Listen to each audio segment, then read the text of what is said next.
U.S. General Michael Langley has been selected to do the dirty work of the United States and try to interfere with the incredible revolution that is taking place in the Sahel region, in the three countries that made a confederacy, Niger, Mali, and Burkina Faso, under this incredible leader of Burkina Faso, who is actually changing Africa as we speak, as we know it.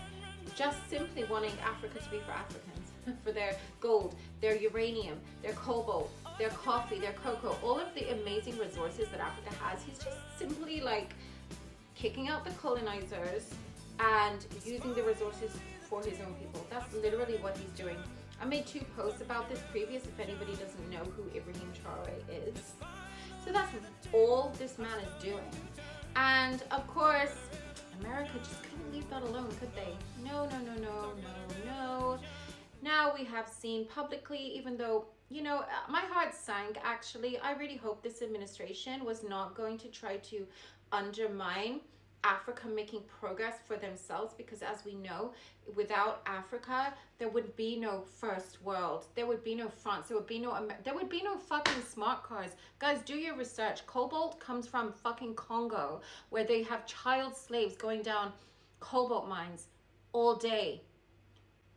So I really hope that this administration, the United States of America, would actually just stay the fuck out of this, because revolution is happening now.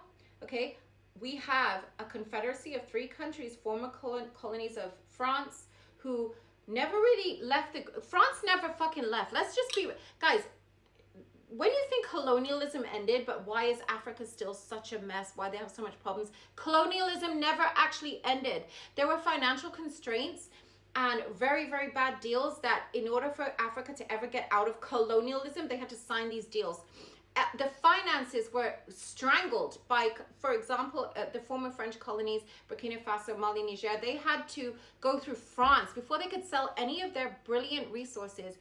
Uranium, cobalt, anything, gold was stolen. But they had to, even if they wanted to make a deal to sell on the world market, they had to go through France first. France had to funnel. They actually operated in the French franc. Can you believe that? France doesn't even operate in the French franc anymore. France moved on to the euro. They had the French education system in their countries, and French was an accepted language of teaching in schools. These are just some of the things. Oh, and there was a tax. These former French colonies, up till freaking now, guys, you have to understand this. They had to pay a tax up to billions a year. I have the whole figures in my last post that I made about it, to France. So finally, this amazing leader, Ibrahim Traore, overthrew France. This is only in 2022, okay? All that time this has been going on. He overthrew France. Out of Burkina Faso, Mali and Niger, neighboring countries, did the same thing. They made a confederacy, and right now they are building Africa for Africans. He brought the gold refineries back to Burkina Faso instead of all the gold being shipped out. You know, France has the 4th largest gold reserves in the world. The 4th largest gold reserves in the world is in France, and they don't even have gold. They don't have natural gold. So let me just, I could go on and on about what this leader is doing for Africa, for Burkina Faso, the whole confederacy of Mali, Niger, and Burkina Faso. But what does America do? What does this administration do? And I am a Trump girly through and through. I've been to Mar-a-Lago. I was so enamored to be there because I'm a Trump supporter. I think Make America Great Again is great. Do that. Make your country great again. But then I come to hear that this general is trying to undermine Burkina Faso's leader, Ibrahim Traore. Excuse me? This is not the days of Gaddafi when Obama could go in and decimate the whole of an African country just because it didn't suit America's agenda and mess up generations of Africans because they wanted their resources. No. Talking about a revolution, it sounds